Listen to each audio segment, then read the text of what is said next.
On a canoe trip, Patan paddled upstream a distance of 10 kilometers. On the return trip downstream, the average speed of the canoe was 5 kilometers greater than its speed upstream. Write, then simplify an expression for Patan's total paddling time in terms of the average speed upstream. So first of all, this is getting into the word problem questions. And when we read it initially, it's like, oh my, I have no idea, this looks hard, right? This is a really close to giving up questions right away. So what we're going to do is we're going to break it down, and hopefully in breaking it down, all of the word problems that we're going to do in this unit are going to become fairly easy, okay? So, this is a type of question dealing with speed, distance, and time. And all of you, even though you maybe don't even know it, have this formula memorized. And the reason you have this formula memorized is because you know how you get into cars and you drive places, okay? And when you drive places, what speed are you sometimes going? 60 kilometers. Perfect. You just said the formula. You just said I was going a speed, and that speed was equal to, and I'm not going to do the number here, but I'm just going to say kilometers, which is a distance, per hour, which is a time. So anytime you say a speed, you actually say the formula. Speed is distance over time. And then once you have this formula, you can play around with it using math. Like if you multiply both sides by t, then you would get this version of the formula. If you divide both sides now by s, divide by s,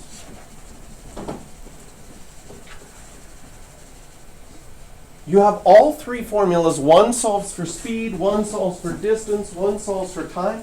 But you get that formula easily by just saying, I was going 60 kilometers per hour. I know my speed, kilometers is a distance, per hour is a time. So by saying a speed, you say a formula. And now we're going to look at how do we do these questions with distance, speed, and time, okay? So, we're going to do these ones by setting up a chart, because we're doing two different things. We are going first upstream, and then downstream. And on this chart, we're going to do distance, speed, and time. And we're going to fill in, we're going to make the chart and fill in as much information as we can. On a canoe trip, how do you think you say that name? I had Patan, but then I have Peyton in my head. Because it kind of rhymes with Satan. I don't know if that's a good thing to do. Right? I guess so. It's maybe I should have named my kid this. I know Peyton. Pretty close to city. Yeah, that's right. Just like if they have trouble pronouncing it, just say rhymes with. You can always try again. So we know the distance is 10 kilometers. You can put the units here if you want. Do we know the distance he traveled downstream? 10 kilometers. 10 kilometers again.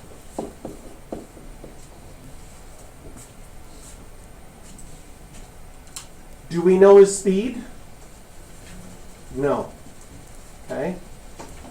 So we got a problem here with being unable to put some things in, but we're going to have to introduce a variable. Yes. X and then X plus 5. Yes. And so what I want to do here, this is excellent. We're gonna have an x here and an x plus 5, but there's sort of a key thing in this question, Oh no, 5. Okay. and I'm gonna put a box around it. At the very end, it says, in terms of the average speed upstream. That's this box right here. So if you want something in terms of time, in terms of distance, that's where you're going to put your variable. And everything's going to be compared to this variable. So I know, I don't know what that is, but I know that the speed was 5 kilometers greater, so now I can write x plus 5 in the speed. It doesn't tell me a time, but here I have my time formula. My time, once you've filled out 2 of these, then the third one you can always do with the formula. And in this case, I don't know the time, but it's always distance divided by speed. So this one's 10 over x. And this one will be 10 over x plus 5.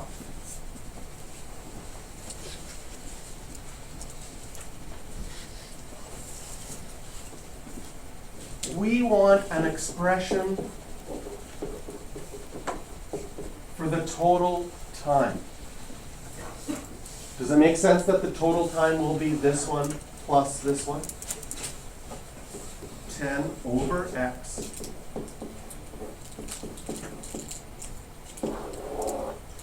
plus 10 over x plus 5. Okay? Where are we going to be going with this? Once we get to the end of this chapter, the next thing we do is practice solving these equations. And so at the end of this chapter, they're going to give you something like, it took him 3 hours. How fast was he going? Right? If it took him 3 hours, then this would be equal to 3, and now you have to solve for x. But how do we solve for x in a question like that? Well, that's going to be our next section. We're going to figure that out in 7.5. Right now, all we're doing is setting it up. So distance, speed, and time questions. You're going to set up a chart and fill in everything that you know. They're going to ask you something. Like this one said in terms of the speed upstream, but sometimes the question will say, what was the speed upstream later on?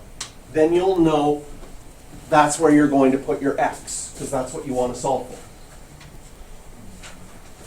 Then everything else gets compared to that. The downstream was 5 kilometers faster per hour. Then once you have 2 things filled out in this chart, you go to your formulas. And time is distance over speed, so I can just go distance over speed and get my time values and go from there. Isn't this just like physics kinematics? It is. Yes. From an algebraic perspective. Yay. Right? So, you can circle question number 11. So we only have to satisfy up to 10 we're done. What's that? We only have to. Yeah, this one didn't ask to solve it, it just asked for an expression. Okay. Oh yeah.